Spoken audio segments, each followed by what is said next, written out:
नमस्कार, मैं हूं जर्नलिस्ट राजन।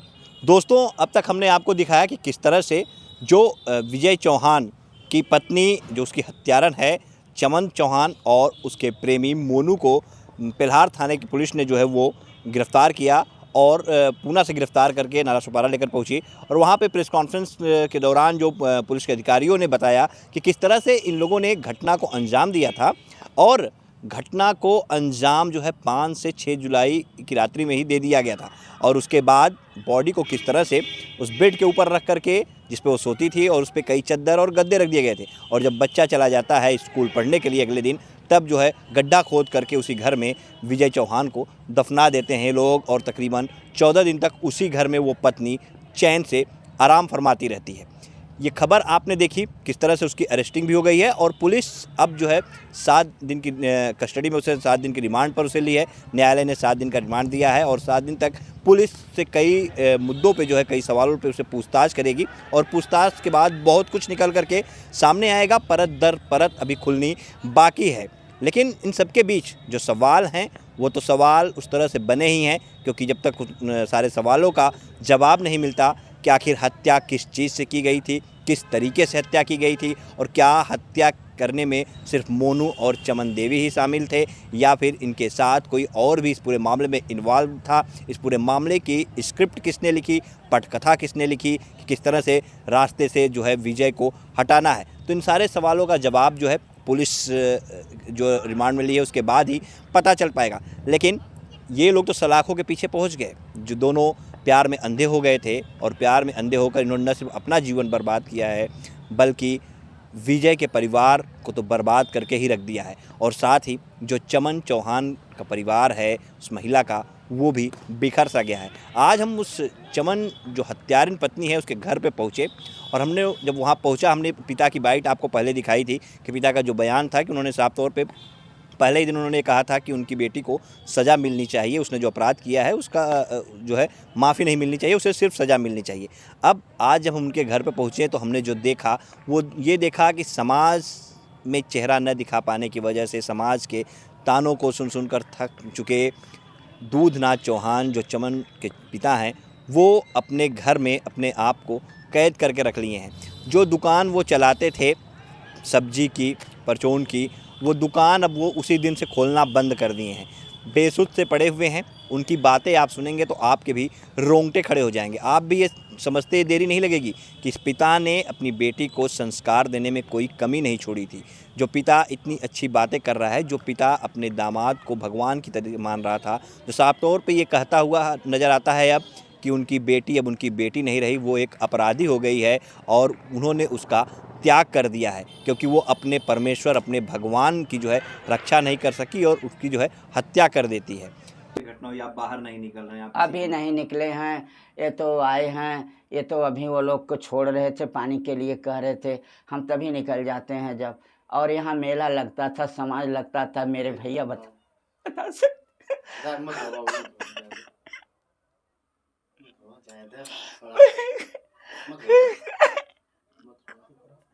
कह रहे हैं समाज उनको माफ कानून कर देगा, हमको कैसे समाज माफ करेगा। किस चीज़ की दुकान आपकी थी, जो है दुकान ही चलाते थे आप? पंचूरियन की दुकान है, सब्जी भाजी रखते हैं। वो भी तब से बंद है। पिता दूधनाथ चौहान वो घर में रो रहे हैं, और घुट घुट करके रो रहे हैं, और वो ये साफ तौर पे ये कहते हैं, ये मांग करते हैं सरकार से, प्रशासन से, कि उनकी जो बेटी है, जो अपराधी हो गई है, जिसने अपने पति की हत्या कर दी है, उसे फांसी की सज़ा दे दी जाए, उसे काला पानी भेज दिया जाए, जो भी बड़ी से बड़ी सज़ा हो वो उसे दे दी जाए। उसे छोड़ा नहीं जाना चाहिए, क्योंकि अब वो एक अपराधी हो गई है, वो उनकी बेटी नहीं है। और उसको याद करते हुए, उसके बारे में बताते हुए उनकी आंखों में आंसू आ जाते हैं। कहते हैं कि मैं समाज में किस तरह से मुंह दिखाऊंगा, किस तरह से मैं बाहर निकलूंगा, इसीलिए मैंने अपनी दुकान को बंद कर रखा है और ख़ुद को इस कमरे में कैद करके रखा है, क्योंकि मैं बाहर किसी से निगाहें नहीं मिला पा रहा हूँ। और जो एक सवाल महत्वपूर्ण उसमें ये उठ रहा था, जो ये बताया जा रहा था कि चमन चौहान पूना गई थी, और पूना में वो अपनी बड़ी बहन के पास गई थी। तो उसके बारे में जब हमने उनसे सवाल किया तो उन्होंने कहा कि उनकी कोई बेटी वो पूना में नहीं रहती है, उनकी बेटी कोई पूना में नहीं रहती है। तो ये जो अगर उसने पुलिस को बताया था कि वो अपनी बड़ी बहन के पास गई थी, तो वो सरासर गलत है। उनकी कोई बेटी पूना में नहीं रहती है और उसने गुमराह करने का काम एक बार फिर से किया था। आपकी कोई लड़की रहती है बड़ी वाली? नहीं, कोई लड़की, मेरी 4 लड़की हैं। सबसे छोटी लड़की थी और जिसका नाम चमन है, और जो ये कांड में शामिल है, और 3 लड़कियां हैं, उनसे बड़ी हैं। तो उनका, मेरी कोई लड़की वहाँ नहीं रहती, जहाँ से पकड़ कर लाए हैं। मतलब ये जो एक चल रहा था कि नहीं वहाँ अपनी बड़ी बहन के पास गई थी, ये गलत है? नहीं नहीं नहीं, मेरी वहाँ कोई लड़की नहीं रहती। फिलहाल चमन और उसका प्रेमी मोनू पुलिस की कस्टडी में है। माननीय न्यायालय ने 7 दिन की रिमांड दी है और पुलिस जो है उनसे पूछताछ कर रही है। पूछताछ के बाद सारे सवालों का जवाब मिलेगा। लेकिन आप देखिए किस तरह से चमन का जो परिवार है वो क्या कुछ कह रहा है, किस तरह से साफ तौर पर अपनी बेटी के लिए एक पिता आज जो है फांसी की मांग कर रहा है, और वो भी महज इसलिए कर रहा है क्योंकि उनकी बेटी ने ही उनके दामाद की हत्या कर दी। जो उन्होंने सपनों में भी नहीं सोचा था, जो संस्कार उन्होंने नहीं दिया था, वो संस्कार उसके अंदर कैसे आए, ये सोचकर वो भी हैरान हो जाते हैं और रो पड़ते हैं। वो कहते हैं कि पता नहीं कब, जब वो पढ़ती थी तो उसका चाल चलन ऐसा नहीं था और ना ही उसे ऐसे संस्कार दिए गए थे, लेकिन कब वो उसने जो है इस तरह के चाल चलन सीखे, किस तरह से वो इस बहकावे में आई और किस तरह से उसने ये कृत्य किया, उसके लिए उसे माफ़ नहीं करना चाहिए और उसे फांसी की सज़ा दे देनी चाहिए। और क्या कुछ कहा है चमन के पिता दूधनाथ चौहान ने, आइए आपको सुनाते हैं। तो कैसे आप क्या मांग करेंगे सरकार से? सरकार से, प्रशासन से, शासन से मेरी यही मांग है कि घटना जो घटी है जघन्य अपराध है, दुखद है, असहनीय पीड़ा वाला है। तो जिस तरह के कृत्य किए हैं और जघन्य अपराध किए हैं, शासन प्रशासन से मैं यही मांग करूंगा, विनती निवेदन करूंगा कि इन लोग को कृत्य के अनुसार फांसी बनता हो, फांसी दे दिया जाए, आजीवन कारावास दे दी जाए, काले पानी कर दिया जाए, जो भी बनता है इन लोग को सज़ा निश्चित तौर पर दिया जाए। इसी में संतुष्टि है, इसी में संतोष है कि सज़ा अवश्य मिले। और सज़ा मिल जाने से जो मेरे मेहमान हैं, जो मेरे दामाद हैं, जिनको दामाद को लोग लड़के भी कहते हैं, जो खो दिए हैं वह तो नहीं वापस पा सकते, सज़ा से भी वापस नहीं पा सकते, फांसी से भी वापस नहीं, लेकिन फांसी सज़ा अवश्य होनी चाहिए। मेरी प्रशासन से बार बार यही मांग है। फांसी के योग्य कर्म उसने कर दिया है। अब बेटी नहीं रह गई है, अपराधी हो गई है। अपराधी श्रीमान जी किसी की बेटी बेटा नहीं होते, सिर्फ अपराधी होते हैं, सिर्फ अपराधी होते हैं। आपके आंखों में जो है आंसू है? आंसू हैं कि इतने बड़े अपराध कर दी। उनका तो फांसी से लड़का नहीं मिलेगा, एक तसल्ली संतोष होगा।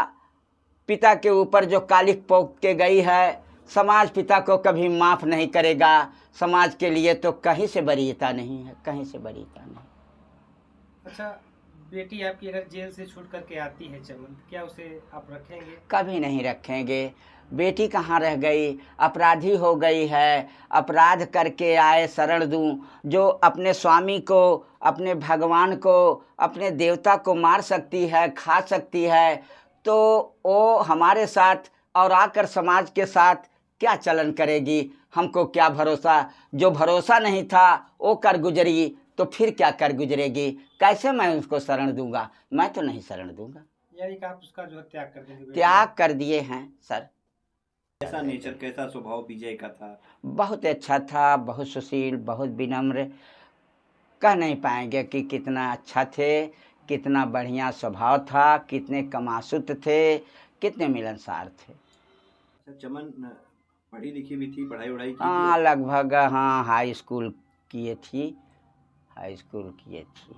उस दौरान उसका नेचर तो ऐसा नहीं था? नहीं, कभी नहीं, ऐसा कुछ नहीं था। अच्छा, अब जब ये घटना हो गई है तो समाज के लोग भी आपको जो है आपके ऊपर तंज कसते होंगे कि आपकी बेटी ने ऐसा कर दिया। तभी तो समाज के भाई कानून माफ़ कर सकता है, कानून सज़ा दे सकता है, लेकिन समाज कैसे हमको माफ़ करेगा कि आज मैं जिस दिन से घटना हुई है, जहाँ पर आप लोग सवाल कर रहे हैं, वहीं खटिया पर मैं बैठा पड़ा हूँ, मैं बाहर नहीं निकलता।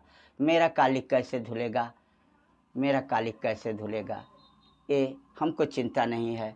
चिंता वह है कि उनका लाल चला गया, उसकी भरपाई नहीं हो पाएगी। इससे ज़्यादा पीड़ा क्या होगी। और पीड़ा उसको होती है, दर्द उसको होता है जिसको चोट लगती है।